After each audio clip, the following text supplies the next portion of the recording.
प्यारे दोस्तों, इस वीडियो में MP3 वीडियो में केवल आपको वॉइस सुनाई देगा। आप लीड लगाकर अदर वर्क करते हुए भी अपनी तैयारी को लगातार जारी रख सकते हैं। प्यारे दोस्तों, हम लोग एक बीजपत्री पौधों में क्या पढ़ रहे थे, कुछ विशेष सेकेंडरी ग्रोथ पढ़ रहे थे, एबनॉर्मल सेकेंडरी ग्रोथ पढ़ रहे थे। जो तक कुछ पौधे थे जो एक बीजपत्री थे, उनमें जो है असामान्य जो है द्वितीय वृत्ति पाई जाती है, एबनॉर्मल ग्रोथ सेकेंडरी ग्रोथ पाई जाती है। उसके विषय में हम लोग चर्चा कर रहे थे। तो ड्रेसिना का हो गया था। ड्रेसिना के तने में जो है एबनॉर्मल ग्रोथ, एमरेंथस जो होता है, आप चौलाई जिसे हम कहिए, या फिर चौलाई के पौधे में, या आप समझ सकते हैं कि चिनोपोडिया जैसा पौधा होता है, सामान्य चौराई का पौधा जैसे एमरेंथस में कौन आते हैं, जैसे चौराई का पौधा होता है, इस प्रकार के पौधे एमरेंथस में आते हैं। तने में असामान्य द्वितीयक वृत्ति देखी जाती है। देखिए, अगर हमें इनमें देखें, चौराई के पौधे में सब में असामान्य जो है द्वितीयक वृत्ति देखी जाती है, एमरेंथस जिसे हम कहते हैं, जो सामान्य द्वितीयक वृत्ति से अलग होती है, जो सामान्य द्वितीयक वृत्ति से इनमें अलग होती है। इनमें संवहनी कैम्बियम के असमान गतिविधियाँ शामिल होती हैं। इनमें संवहनी कैम्बियम की असामान्य गतिविधि शामिल होती है, जिसके कारण द्वितीयक संवहनी बंडलों का निर्माण होता है।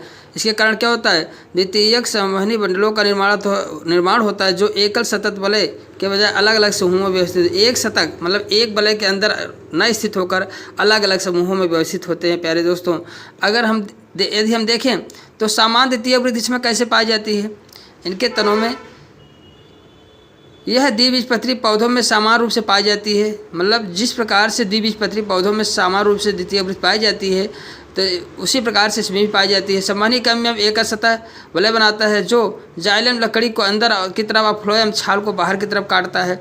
इस वृत्ति से तने की मोटाई बढ़ती है। सामान्य द्वितीय वृत्ति से तने की मोटाई बढ़ती है। यह पौधों को यांत्रिक सहारा सुरक्षा प्रदान करता है। प्यारे दोस्तों, सामान्य द्वितीय वृत्ति में क्या होता है, फ्लोएम जाइलम को बाहर के, देखिए, अंदर की तरफ जाइलम और बाहर की तरफ फ्लोएम को काटता है। इस वृत्ति के तने की मोटाई में वृद्धि होती है या पौधों को यांत्रिक सहारा सुरक्षा प्रदान करता है। लेकिन अगर असामान्य द्वितीय वृद्धि देखें, एमरेंथस में असामान्य द्वितीय वृद्धि देखें, तो इसमें क्या होता है, एमरेंथस में संवहनी कैम्बियम एक सतत वलय बनाने के बजाय अलग अलग समूहों में द्वितीयक संवहनी बंडल बनाता है। पेरी साइकिल से ही बनाता है। पेरी साइकिल से क्या बनाता है, जो है द्वितीयक संवहन बंडल बनाता है। एक संयुक्त बंडल बनाने के अतिरिक्त क्या करता है कि एमरेंथस संवहनी बंडल एक सतत वलय बनाने के बजाय अलग अलग समूह में द्वितीयक संवहनी बंडल बनाता है। अलग अलग समूह में द्वितीयक संवहनी बंडल बनाता है। ये बंडल संयुक्त संपार्श्विक अंतः आर खुले होते हैं। तो ये अंगूठी के बजाय बिखरे हुए होते हैं। ये अंगूठी के बजाय बिखरे हुए होते हैं। ये कैसे अंगूठी के बजाय बिखरे हुए होते हैं। इसके अलावा कैम्बियम की असामान्य गतिविधि के कारण कुछ क्षेत्रों में केवल फ्लोएम का उत्पादन हो सकता है, जबकि अन्य में जाइलम फ्लोएम दोनों का उत्पादन हो सकता है। या फिर पौधों की लचीला जो असामान्य द्वितीय वृत्ति होता है, लचीला प्रदान करता है, और जो उन्हें बिना टूटे सहारे पर चढ़ने की मदद करते हैं, बिना टूटे चढ़ने का मदद करते हैं। एमरेंथस प्रजातियों में कैम्बियम द्वितीयक संवहनी बंडल इंटरफेस्कुलर पैरेन्काइमेटस कंजक्टिव ऊतक की अंदर की तरफ से काटता है। तो इसमें क्या है, इनमें कुछ समय ये जो संवहन मंडल छोटे छोटे बनते हैं, इनमें कुछ समय बाद संवहन मंडल जो है कार्य करना बंद कर देता है। हालांकि द्वितीयक सहायक कैम्बियम द्वितीयक पैरेन्काइमे कोशिकाएं पहले अतिरिक्त तार्किक कैम्बियम द्वारा इनका विकास होता है।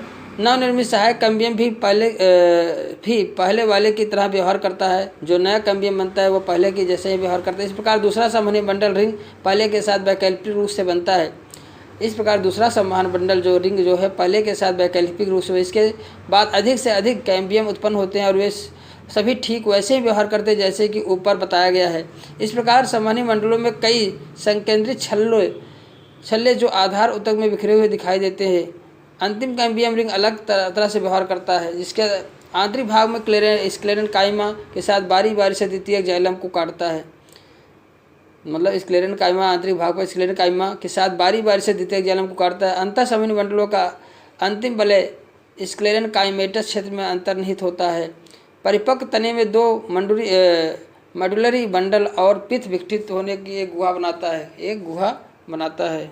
इनमें जो वैस्कुलर बंडल होता है पेरी साइकिल से बनता है, या एक कैम्बियम वलय की क्रियाशीलता समाप्त हो जाए। जब एक कैम्बियम वलय की क्रियाशीलता समाप्त हो जाती है तो नई कैम्बियम वलय निर्मित हो जाता है तथा क्रिया काफ़ी समय तक, यह क्रिया काफ़ी समय तक चलती रहती है प्यारे दोस्तों, यह क्रिया काफ़ी समय तक चलती रहती है। इस प्रकार से प्यारे दोस्तों इसमें बस इतना ही था कि पेरीसाइकिल से बार बार कैम्बियम से नए बार बार जो है कैम्बियम बनती है और वहाँ से सेकेंडरी ग्रोथ होती रहती है। किसके द्वारा होता रहा है?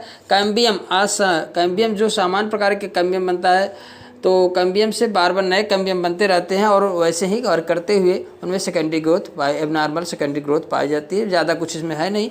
तो अब हम आते हैं इसके बाद प्यारे दोस्तों यूफोर्बिएसी को इसके बाद हम लोग देखेंगे कि बोहरबिया के विषय में देखेंगे कि इसमें किस प्रकार सेकेंडरी ग्रोथ पाया जाता है कि आगे की वीडियो में। प्यारे दोस्तों वीडियो अच्छा लगा हो तो लाइक कर दें वीडियो को, चैनल को सब्सक्राइब कर दें। Okay, thank you for watching video.